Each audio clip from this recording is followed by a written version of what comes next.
तो भाई ये सरकारी बाबू हैं, अब बिजली बिल भरना किसे है जो इसकी चिंता ये करेंगे। और सरकारी दफ्तरों में काम करने वाले इन बाबुओं को सिर्फ सुविधा तो चाहिए, लेकिन उन सुविधाओं के पीछे कितनी मेहनत लगती है, कितना खर्च आता है, और उस खर्च को बचाकर ये आने वाले भविष्य को भी बचा सकते हैं, उन तक बिजली पहुंचा सकते हैं, इसकी कोशिश इनकी तरफ से नहीं दिखती है। इस खबर को दिखाने के बाद शायद इनकी नींद जागे, खुले और उसके बाद ये एक बार फिर से अपनी ड्यूटी को समझ पाएं। रुक करेंगे दूसरी खबर का। खबर मुजफ्फरपुर से, जहां पर किसान इस वक्त भीषण गर्मी की वजह से परेशान है, और परेशानी के पीछे की वजह भी जानिए। बारिश नहीं हो रही है, सूखे की आशंका लोगों को डरा रही है, रोपनी नहीं हो पाई, पटवन नहीं हो पा रहा है, और हालात ऐसे हैं कि अगर बारिश नहीं हुई तो सीधा असर उसका किसानों के आर्थिक स्थिति पर पड़ेगा, अनाज की उत्पादन क्षमता पर पड़ेगा, और आने वाले वक्त में ये सबके लिए परेशानी खड़ी करेगा। भीषण गर्मी के बीच सरकारी नलकूप भी काम नहीं आ रहे हैं क्योंकि ये बंद पड़े हुए हैं। अब इनकी तरफ देखने की जहमत कौन उठाए? किसान अपनी खेती नहीं कर पा रहे हैं। किसानों की परेशानी का जायजा लिया हमारे संवाददाता प्रियांक सौरभ ने। तरफ मानसून के आगमन के साथ मानसून ने धोखा दे दिया। किसान खेती नहीं कर पा रहे हैं, धन रोपनी का समय है, और ऐसे में लगभग बिहार के तमाम क्षेत्रों में सुखाड़ जैसे हालात बन चुके हैं। यही कमोबेश यही स्थिति है। किसान बेहाल हैं और स्थिति जो है वह जिस तरीके से नलकूपों की है वह सबसे ज्यादा खराब चल रही है। मुजफ्फरपुर से न्यूज़ 18 के लिए प्रियांक सौरभ।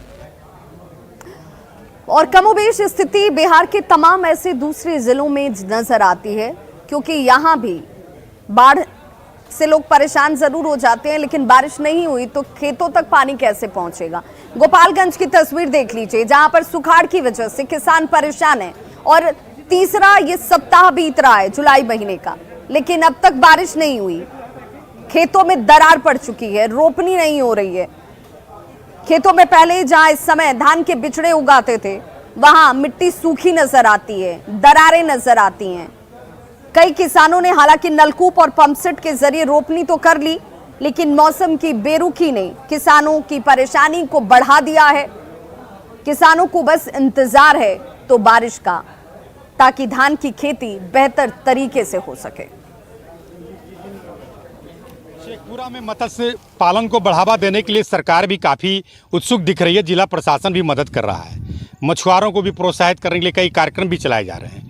लेकिन सबसे बड़ी बात यह है कि शेखपुरा में लगभग 450 ऐसे तालाब हैं जो सरकारी और गैर सरकारी तालाब जिसमें मत्स्य पालन का काम होता है।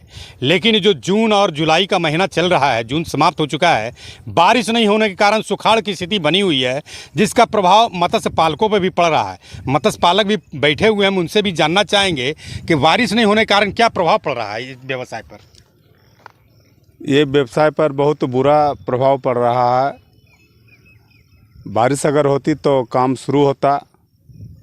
इस बार बंदोबस्ती ईयर था, 1 जुलाई से बंदोबस्ती होना था, लेकिन 5 साल पूरने के बाद 30 जून को बंदोबस्ती समाप्त हो गई। और पूरे जून महीने में मत्स्य पालक जो है कि अपने अपने तालाब को जो भी सूखा था उसको सुखा करके मछली निकाल लिया, और अवधि विस्तार का चिट्ठी 30 जून को सरकार के द्वारा निर्गत हुआ। अब नतीजा है कि अब पानी का अभाव में किसान जो है कि अगला काम नहीं कर पा रहा है। परेशानी यही है कि तालाब में पानी बहुत कम है, जीरा का बिक्री नहीं है। मेरे पास जीरा है लेकिन ग्राहक नहीं आ रहे हैं।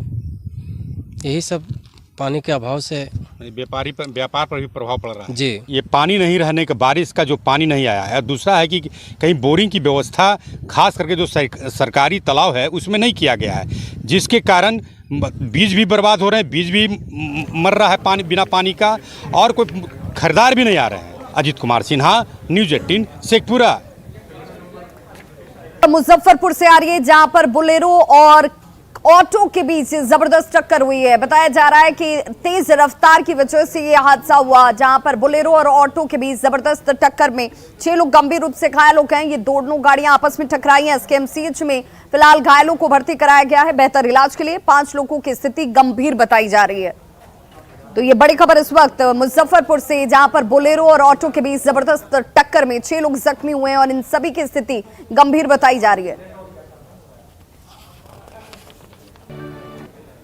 और अब बात श्रावण मास की। जी हां, भगवान भोलेनाथ का पावन महीना सावन शुरू हो चुका है गुरुवार से और भगवान भोलेनाथ पर जलाभिषेक करने के लिए कांवरियों का जत्था आपको कांवरिया पथ पर बड़ी संख्या में नजर आ जाएंगे। भगवान भोलेनाथ पर जलाभिषेक करने के इच्छुक ये कांवरिया व्यवस्थाओं को लेकर संतुष्टि जाहिर कर रहे हैं, खुशी जाहिर कर रहे हैं और इस वक्त तमाम व्यवस्थाओं को बेहतर तरीके से करने की व्यवस्था यहाँ पर जब कांवरिया पथ पर नजर आती है तो इसे लेकर कांवरिये खुशी जाहिर कर रहे हैं। कोरोना महामारी की वजह से 2 साल तक कांवर यात्रा रोक दी गई थी। प्रशासन ने सुरक्षा के पुख्ता इंतजाम इस वक्त किए हुए हैं और सावन माह में लाखों श्रद्धालु जो हैं वो भगवान भोलेनाथ पर जल अर्पण करने के लिए पहुंचते हैं, बाबा को जल अर्पण करते हैं और इस बार सावन में भक्तों की भारी भीड़ देखने को मिल रही है।